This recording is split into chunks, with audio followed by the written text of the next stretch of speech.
Hello everybody, this is Dr. Jim Daly from Daly Manufacturing. We're having our monthly training and symposium here, I'll call it. This month we're talking about elderberry and respiratory tract infections, and I think it's a timely topic and something that I hope you're interested in. We all have probably been familiar with elderberry. It grows all over the world in one form or another. There's a lot of different varieties of it, and the one we see the most of is Sambucus nigra. It's grown in Europe quite a bit. That's where it's native to. It's also cultivated in North America. However, it's not really the native species here, but it's probably one of the more common ones you see. Sambucus canadensis is native to North America. Sambucus williamsi is native to Northeast Asia. Sambucus formosana is the Taiwan version of it. The species, it's probably just a variety of the Sambucus chinensis, the Chinese one. And for that matter, a lot of people say Sambucus canadensis is a subspecies of Sambucus nigra. They're very similar, and it seems like they have the similar bioactive compounds. They seem to work in the same way, very similar. So it may not be too important which ones you use among some of these major species. Now there's a lot of other species that are not commonly used medicinally that you may not want to use. Right now is a great time to be planting an elderberry tree or bush. I'm going to be planting about a dozen of them in the next few weeks. But if you plant your own to make your own elderberry products, that's great, but be a little careful. It is toxic. In fact, you can get quite sick from eating elderberry fruit. So, be careful with that. If you cook it and prepare it, you get rid of the toxins in it, and then it can be used for a lot of things. It makes great juices, wines, jams, medicinal syrups or liquids. It's not something that's sweet. It's not a sweet fruit, so it's not great tasting unless you put something with it to make it a little bit sweeter. But most of the plant is toxic, so you want to keep that in mind and don't make the mistake of just snacking on the berries. Birds seem to get away with that, but you will not. However, it is rarely fatal, but just make sure you make them, you process them properly. It can be grown in most of North America, and in fact in a good part of the world. There's some different species that are grown. I've seen them in Florida growing before, and I've seen them, well, I haven't seen them, but I know they grow up as far as into Canada. So they're pretty wide range. Now, right now we have a really important situation, a stressful situation for a lot of people. We are really aware of this coronavirus that's spreading throughout the world, and there's a lot of people panicking about it, and whether or not that's justified is something that only time will tell. But we are having a lot of people with a lot of interest in how to prevent coronavirus infection and how to survive it if you get it, because it is killing people. It's not killing people at nearly the rate yet that the flu is.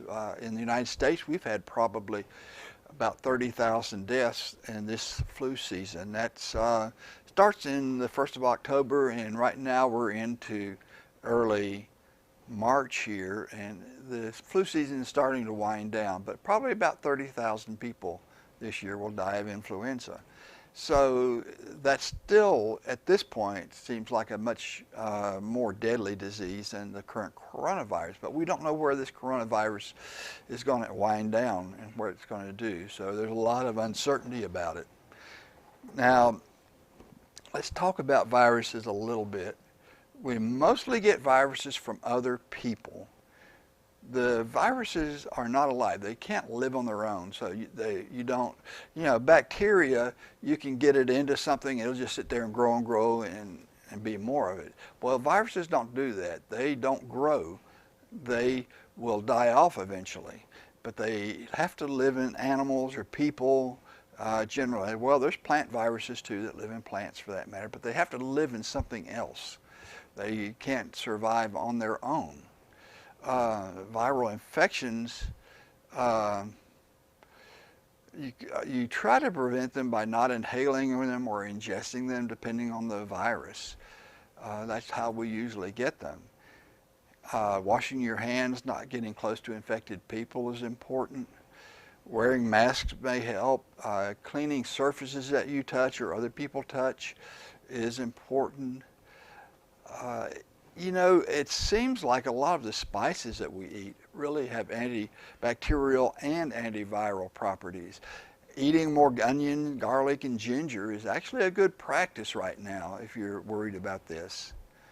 But then there's also, what if these things that we just normally do that are good practices, what if they fail? Because these do fail sometimes. Now, I will say this one thing. All the research, and there's not much of it that I've seen, indicates that the colloidal silver is not effective against viruses.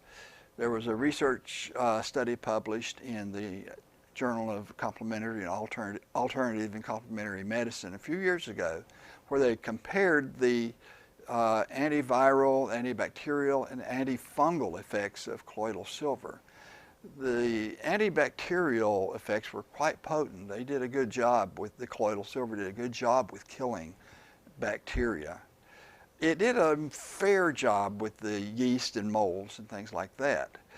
But it was totally ineffective against the viruses they tested it against. So I would not depend on, right now, unless we learn something different, I wouldn't depend on colloidal silver to be something that's effective for treating a virus like that.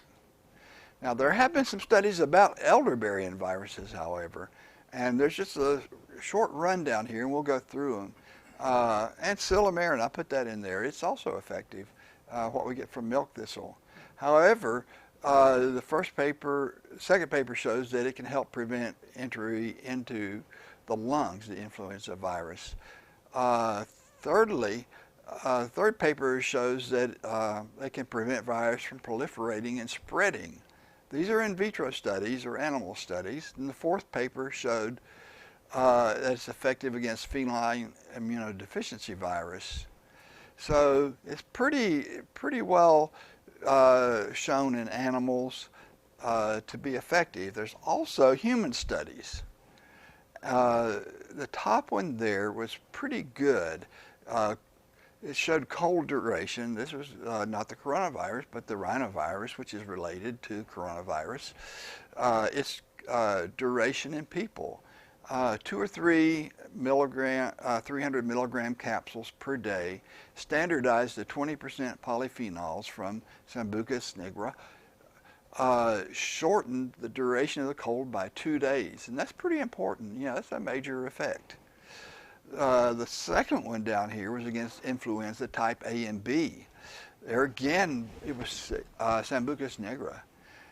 Cure was obtained in 2 to 3 days in that group,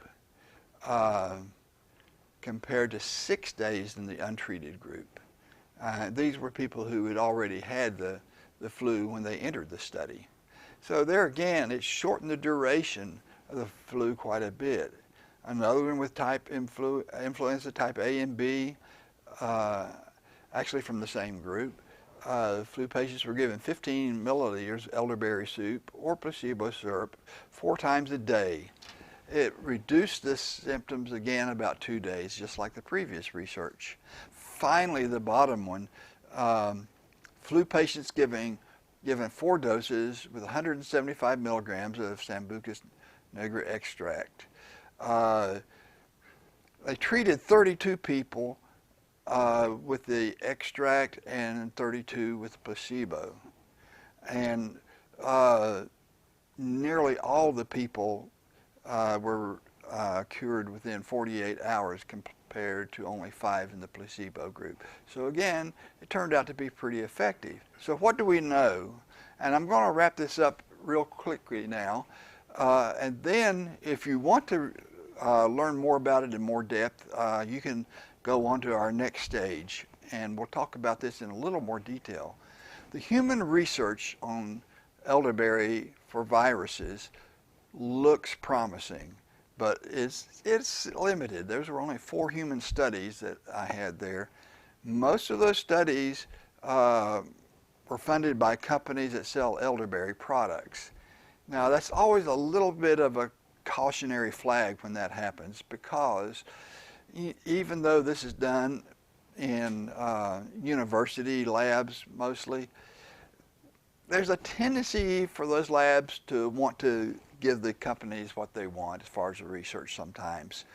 That's not a good practice. I don't like research done that way, but it does happen. So you have to just acknowledge that that sometimes happens, that influences the results at times.